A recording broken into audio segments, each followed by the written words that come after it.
Cool, so we've gotten my favorite video here. This is Stephen Reyes, 64th in the world on this workout, but we see a woman doing thrusters. But in the background, you see Stephen Reyes doing wall balls.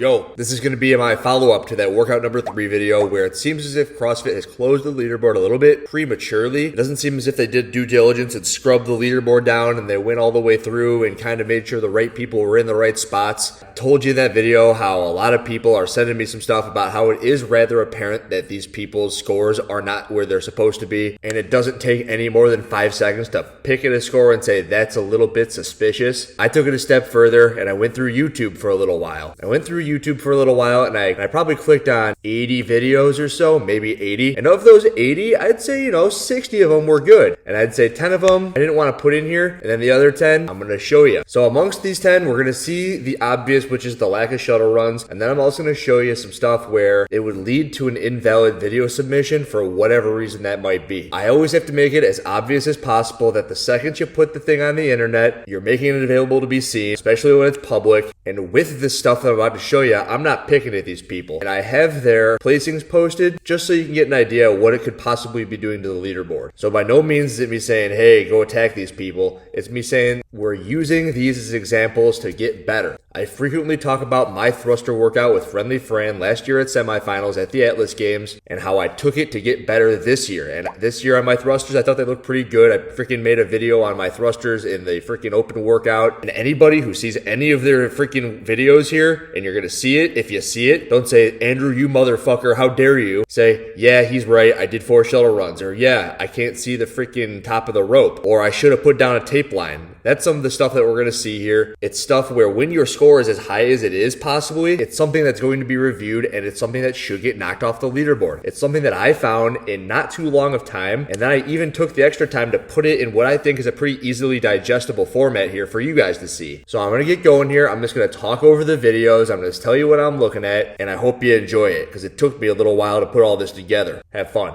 Okay, so we're going to start off with the big one here. The big one's Brian Sanchez. I posted this to my story, and on my story got 70 shares at the time I made this freaking video, so clearly it's a big deal. He finished 3rd in the North American continent. You can see he starts off, that's half of a shuttle run. That's 1 full shuttle run. This is 1.5. He comes on back, that's 2. This is 2.5 shuttle runs, and he calls it quits. Now that's an issue. He's going to go attempt the rope climb. I cut it to the next round of shuttle runs where he does half of 1.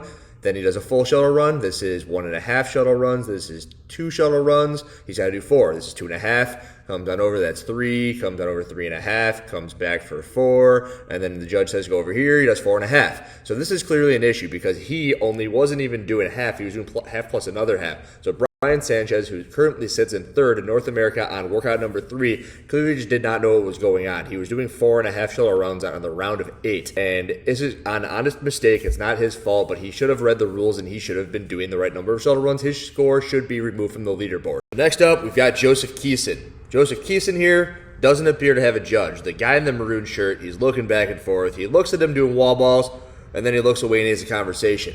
Now, the issue here is there's also not really a marking that he's throwing to. It could be that black wall, and he's aiming for the conduit above it. He leaves the wall where he doesn't have a marker, and he goes to the floor where he doesn't have any markers. The markers are these cones. The cones are not listed in the equipment needed. What's listed in the equipment needed is tape. There's no tape, so if you were to imagine a tape line between those 2 cones, it still does not appear as if his feet are crossing the ghost tape line here. The good thing that he's doing is he did the right number of shuttle runs before he moves on to his rope climb. With all of this, the equipment not being right, the stuff not being marked out, it appears as if this should probably be an invalid video just based upon the fact that he didn't follow most of the rules doing it. He did, however, do the right number of shuttle runs, so that's good for you, Joseph Keeson. My time was 13 minutes and 55 seconds. So I plugged that in there because Kobe Roberts here appears to have made some sort of a YouTube vlog for his workout here. Now, I'm not trying to do anything personal against Kobe Roberts, but what I can do is I can look at workouts 1, 2, 4, and 5. When you look at those workouts, it becomes unlikely that his score is 32nd in the world when the other ones are all above or in close to the 1,000 to 1,500 range. He's now competing with the likes of Samuel Quant, He's competing and he beat Willie Georges. He almost beat Patrick Vellner. He beat Spencer Panchik. And over here we've got Kobe Roberts. Roberts, I'm not really saying much about the guy. I'm just saying that it's extremely unlikely that he did this. It is likely he has a video. CrossFit can go forth and they can ask for his video if he is in contention for one of these spots where he's competing with these athletes which are needing invites to the semifinals, and people like Kobe who actually have the video, he just cut it down. You're assuming then he has the rest of it and they could have asked and they could do their due diligence if they needed to do so. And this is why I brought up Kobe Roberts, because it would be pretty easy just to ask for the whole video. Next up, we have a woman named Sarah, and Sarah has scores of 1746, 1822, 28th on workout number 3, and then 4277 and 2870. Now, when you look at those scores, it becomes obvious that you should go ahead and take a look into Sarah's performance on workout number 3. So I was sent this video, and here goes Sarah in her shuttle run. So she does 1/2 of a shuttle run there. She comes on back. She does a full shuttle run there. She finishes up 1.5 reps there. She comes on back, and she does 2 shuttle runs before she moves on to her rope climbs. Now, this is just the standard that we've been hearing, how people aren't doing the correct number of shuttle runs. It's very easy to see her scores. You can go check out her video, which is just on her YouTube channel, or if you're CrossFit, you require these videos when you have a score that high. That is what we're getting after here. So again, that was just a rather obvious example of somebody who is kind of out of place, and it's easy for people like me to go ahead and put it together and say, okay, we got to do something about the score so the leaderboard populates correctly. Okay, so next up we have Zoe Ziegler. Her entire workout looks good until you get to the rope climb. So I was actually familiar with this place. It's Chalk Fitness, and at Chalk Fitness there's low ceilings, and you know it from all the footage they put on the internet. So you can see that when Zoe gets up to the ceiling, you can't see at all where the top of the rope is. There's no way to tell whether or not she actually is doing the rope climbs at the correct height. Now, if you're CrossFit, you can assume kind of that she's getting there based on how far off the ground she's getting, but it does say that you have to clearly touch the 15-foot marker. That is not being shown here. That would have to lead to some sort of a penalty. I do know from being at a gym for a long time with short ceilings that what me and my people had to do is we went to different gyms with higher ceilings and long rooms so that when we submitted our videos, we weren't getting ourselves in trouble possibly. And that doesn't seem to be taken into consideration here with Zoe Ziegler and her video at CrossFit Chalk. This video I've shown a couple times, and I know the guy's name's Alex Soroka. He does his wall ball, he comes on over, he starts his shuttle run. There is the common case where he does 1/2 of a rep, he does the full rep of 1 shuttle run, he does 1.5, he comes on back, he finishes up 2 shuttle runs, and then he gets into the rope climbs. You can see Alex has a score of 20th in the continent of North America. That score is going to be something that's going to have an impact on people's placement when it comes to getting into the semifinals. Brought it up before, bringing it up again, just a pretty good cut and dry case, and I also know that the guy has reached out and tried to have that score removed, and CrossFit is not removing the score. So I sped this one up because it's the same case as Alex, where he does 1/2 of the shuttle runs. His name is Marcos Andrade. You look at scores 1, 2, 4, and 5. Workout number 3 is clearly out of place, and it's because he did 1/2 of the shuttle runs. You get a pretty good glimpse of it right there. Goes into his rope climbs, and then he moves on with his life. So this one is David Blatt. David Blatt's score isn't very out of place.